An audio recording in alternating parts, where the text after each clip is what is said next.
আসসালামু আলাইকুম। সুপ্রিয় চাকরি প্রত্যাশী ভাই ও বোনেরা, যাদের কাছে গণিত একটি আতঙ্কের নাম এবং গসাগু লসাগু এর সমাধান করা একটি দুর্বোধ্য বিষয়, তাদের জন্য অত্যন্ত গুরুত্বপূর্ণ একটি ভিডিও। কারণ আজকের ভিডিওতে আমরা খুবই বেসিক আলোচনা করব গুণিতক, গুণনীয়ক, গসাগু লসাগু এই সম্পর্কে। এবং এই লেকচারটা যদি আপনারা ভালো করে মনোযোগ দিয়ে শুনেন, তাহলে চাকরি প্রস্তুতিতে আপনারা অনেকখানি এগিয়ে যাবেন এবং ধারাবাহিকভাবে এই পরের ভিডিওগুলোতে আমরা কিন্তু গসাগু এবং লসাগু থেকে আসা গাণিতিক সমস্যাগুলোর সমাধান করে দিব। তো চলুন আমরা আজকের ভিডিওটি শুরু করি। তো আমাদের আজকের প্রথম যে আলোচ্য বিষয় গুণিতক। এখন এই গুণিতক বোঝানোর জন্য আমি আপনাকে লিখাবো ৩ গুণ ৫ কত হলো? ১৫ হলো। ৩ গুণ ৫ ১৫ হলো। তো এখানে এই যে ১৫ এটা হচ্ছে এটা কি? গুণিতক। কার গুণিতক? ৩ এর গুণিতক। কার গুণিতক? ৫ এর গুণিতক। অর্থাৎ তাহলে গুণিতক কাকে বলে? একটি সংখ্যাকে অপর একটি অঙ্ক বা সংখ্যা দ্বারা গুণ করে প্রাপ্ত যে ফল, সেই ফলটাই হচ্ছে কি প্রথম এবং দ্বিতীয় সংখ্যাটার কি? গুণিতক।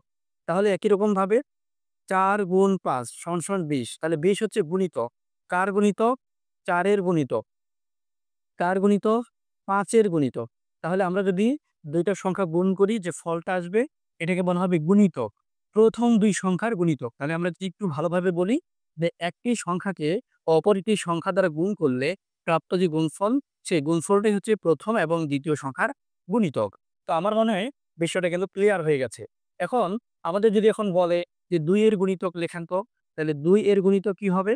২ এর গুণিতক ২, ২ এর সাথে ২ গুণ করলে ৪, ৬, ৮, ১০ অর্থাৎ ২ এর যে নামতা বা টেবিল আছে সেটাই পড়লেই কিন্তু আমাদের হয়ে গেল। তো প্রিয় শিক্ষার্থী এবং চাকরি প্রত্যাশী বন্ধুরা, যেহেতু সবার জন্য ভিডিওটি সমানভাবেই গুরুত্বপূর্ণ। তো আশা করি আমরা গুণিতক বিষয়টা ক্লিয়ার হয়েছি। এখন আমরা গুণনীয়ক সম্পর্কে আলোচনা করার পূর্বে ২ ১টি ছোট, ছোট বিষয় আমরা গুণিতক সম্পর্কে জেনে নেব। যে প্রত্যেকটি সংখ্যার যে গুণিতক সেটি অসীম। ধরেন আমি ৪ এর গুণিতক লিখব। ৪ একে ৪, ৪ দোকানে হচ্ছে ৮, ৪ গুণ ২ = ৮, ৪ গুণ ৩ = ১২। তাহলে এটা কোনদিন শেষ হবে না। তার মানে কি গুণিতক হচ্ছে অসীম পর্যন্ত। এবং গুণিতকের প্রথম সংখ্যা হচ্ছে সে নিজেই। আমরা দেখেছি যে প্রত্যেকটা, যেমন আমরা ৩ এর গুণিতক যদি বলি তাহলে ৩ গুণ ১ ৩। তাহলে প্রত্যেকটা সংখ্যার প্রথম যে গুণিতক সেটা হচ্ছে সে নিজেই।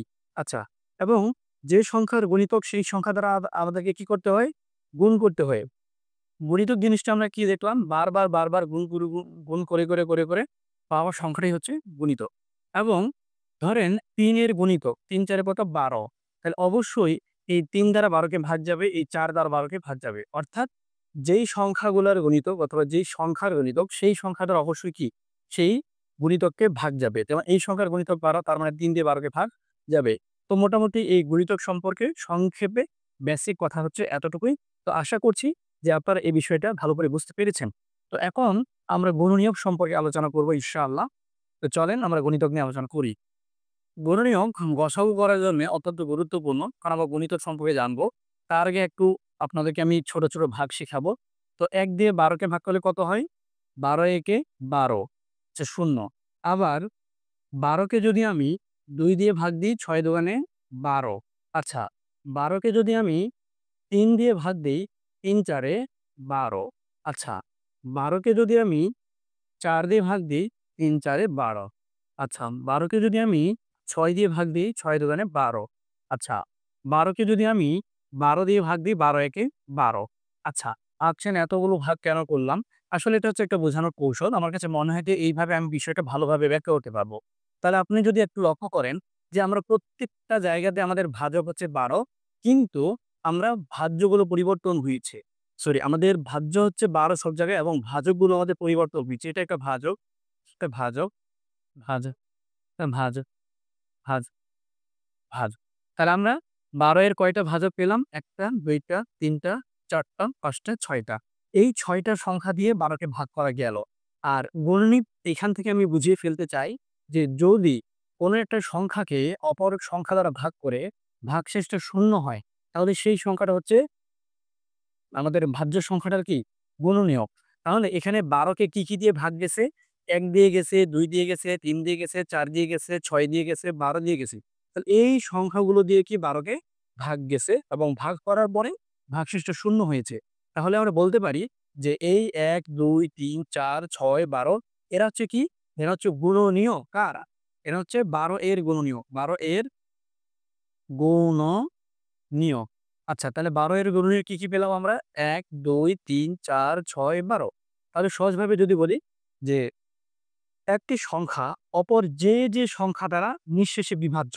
এই যে সংখ্যাটা একটি সংখ্যা অপর যে সংখ্যা দ্বারা নিঃশেষে বিভাজ্য অর্থাৎ ভাগশেষ শূন্য হয়।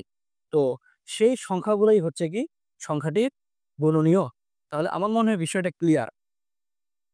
সুপ্রিয় চাকরি প্রত্যাশী বন্ধুরা, আমাদের পরীক্ষায় প্রায়ই আসে যে এই সংখ্যাটির, যেমন আমি ৩৬ লিখি, যে ৩৬ এর গুণনীয়কগুলো বের করেন লিখিততে। আবার অথবা আমাদের এমন আসে যে নিচের কোনটি ৩৬ এর গুণনীয়ক, অথবা বিভিন্নভাবে আমাদের কিন্তু এই গুণনীয়ক বের করাটা জানতে হয়। তাহলে আমরা এটা কিভাবে বের করব সেই কৌশলটাই আজকে শিখাবো। তো প্রথমত ৩৬ কে আমাদেরকে কি করতে হবে? ফ্যাক্টরাইজেশন বলে ইংলিশে, বাংলায় বলে উৎপাদক বিশ্লেষণ। তো আমরা অবশ্যই মৌলিক সংখ্যা দিয়ে ভাগ দিব ৩৬ কে। এবং দেওয়ার মাধ্যমে আমরা এটাকে কি ছোট করে ফেলবো। তো ২ দিয়ে ৩৬ কে ভাগ দিলে ১৮ হয়। আচ্ছা, ২ দিয়ে ১৮ কে ভাগ দিলে কত হয়? ৯ হয়। এবং ৩ দিয়ে ৯ কে ভাগ দিলে ৩ হয়। তাহলে আমরা ৩৬ কে উৎপাদকে বিশ্লেষণ করলে কি পেলাম? সেটা আমরা লিখব ২ গুণ ২ গুণ ৩ গুণ ৩। তো এই জিনিসগুলো কিন্তু আমরা পেলাম। তো এটা হচ্ছে আমাদের এখানে রাফ। তো এখন প্রত্যেকটা সংখ্যার গুণনীয়ক হচ্ছে ১ এবং সেই সংখ্যা নিজে। তো ১ দিয়ে এবং ৩৬ দিয়ে ৩৬ কে কি করা যাবে? ভাগ করা যাবে। একই রকমভাবে যেকোনো সংখ্যা আপনি নেন, তার অবশ্যই ২ টা গুণনীয়ক থাকে। একটা হচ্ছে ১, একটা হচ্ছে সে নিজেই। অর্থাৎ ১ দিয়ে কি ভাগ করা যাবে? আবার ৩৬ দিয়ে ৩৬ কে ভাগ করা যাবে। এখন দেখেন ১ এর পরে কি হয়? ২ হয়। আমরা দেখব এই জায়গাটার মধ্যে ২ আছে কিনা। যদি এই জায়গার মধ্যে ২ থাকে, তাহলে আমরা ২ কে গুণনীয়ক হিসেবে এখানে আমরা লিখতে পারবো। তাহলে আমরা এখন এখানে ২ নিলাম। তাহলে যেহেতু আমি ২ নিয়ে নিয়েছি, তো বাকি সংখ্যাগুলো কি করব? গুণ করে আমরা এখানে বসাবো। তাহলে এখন কি ২ আর ৩ করলে ৩ গুণ করলে ৬, ৬ আর ৩ গুণ করলে ১৮। আচ্ছা, তাহলে এটাও আমরা পেয়ে গেলাম। তো ২ এর পরে কত হয়? ৩। দেখবো এখানে ৩ আছে কিনা। এই যে ৩ আছে। তাহলে ৩ আমরা এখানে নিলাম। এখন তাহলে বাকি থাকলো কি? এইটা, এইটা, এটা। তাহলে ২ দোকানে ৪, ৩ চারে কত? ১২। ৩ এর পরে কত হয়? ৪ হয়। এখানে কি ৪ আছে? এখানে ৪ নাই। কিন্তু আমরা কিন্তু এই যে এইটুক থেকে আমরা ৪ বানাইতে পারি। তাহলে ২, ২ গুণ করলে কি হলো? ৪। তাহলে ৩ আর ৩ গুণ করলে কত হয়? ৯। ৪ এর পরে কত হয়? ৪ এর পরে হচ্ছে ৫ হয়। ৫ এখানে নেই, বানানোও যায় না। ৫ এর পরে হচ্ছে ৬। ৬ নাই কিন্তু বানানো যায়। যেমন ৩ আর ২ গুণ করলে ৬ হয়। তাহলে আমরা ৬ লিখলাম। এরপর হচ্ছে কত? ২ আর ৩ গুণ করলে ৬ হয়। এখানকার প্রত্যেকটা গুণ করলেই ৩৬ হবে। প্রত্যেকটা গুণ করলেই ৩৬ হবে। এবং আমরা দেখতে পাচ্ছি যে ৬ এবং ৬ চলে আসছে। এখন যদি আমি নেক্সট আবার নেই, ৬ এর পরে ৭, ৭ নাই, ৮ নাই, ৯। তো ৯ তো অলরেডি চলে আসছে। যেহেতু আমি এখানে দেখতে পাচ্ছি যে রিপিট হয়ে গেছে, তার মানে বুঝতে হবে যে ৩৬ এর আর কোনো গুণনীয়ক অবশিষ্ট নাই। আমরা গুণিতকের বেলায় বলেছিলাম যে গুণিতক হচ্ছে আনলিমিটেড, কিন্তু অবশ্যই গুণনীয়ক হচ্ছে লিমিটেড। তাহলে এখন আমরা লিখব যে ৩৬ এর সকল গুণনীয়ক। ৩৬ এর সকল গুণনীয়ক। কি গুলো? এই যে এদিক থেকে নামবো, এভাবে নামবো, এভাবে উঠবো। তাহলে ১, ২, ৩, ৪, ৬, ৯, ১২, ১৮ এবং ৩৬। তাহলে এই সংখ্যাগুলোর বাহিরে আর এমন কোনো সংখ্যা পাওয়া যাবে না, যে সংখ্যাগুলো দিয়ে আপনি ৩৬ কে ভাগ করে নিঃশেষে বিভাজ্য পাবেন। তাহলে আমরা পেয়ে গেলাম প্রিয় চাকরি প্রত্যাশী ভাই ও বোনেরা, যে ৩৬ এর সকল গুণনীয়ক হলো ১, ২, ৩, ৪, ৬, ৯, ১২, ১৮। আমরা দেখেছি অনেক শিক্ষক এগুলো মুখস্থ করানোর চেষ্টা করেন। এটি আসলে একটি বোকামি। কারণ হচ্ছে এটা বের করার একটা কৌশল আছে। এই কৌশলটা অনুসরণ করে কিন্তু আমরা খুব সহজেই গুণনীয়ক বের করতে পারি। তো আশা করছি আপনাদের অবশ্যই প্রত্যেকের ভালো লেগেছে আজকের এই ভিডিওটি। তো কেমন লেগেছে অবশ্যই কমেন্টে জানাতে ভুলবেন না। ভিডিওটি শেয়ার করতে ভুলবেন না। আর আমাদের এই চ্যানেলটি সাবস্ক্রাইব করতে ভুলবেন না। আপনাদের ম্যাথ শেখানোর দায়িত্ব আমাদের। আর আপনাদের দায়িত্ব হচ্ছে নিয়মিত আমাদের ভিডিওগুলো দেখা এবং আপনাদের কোন বিষয়ে ভিডিও দরকার, কোন বিষয়ে আপনাদের ক্লাস প্রয়োজন, সেটা আমাদের কমেন্টে জানানো। দেখা হবে পরবর্তী কোনো ভিডিওতে। আজকের মতো এ পর্যন্তই। আল্লাহ হাফেজ।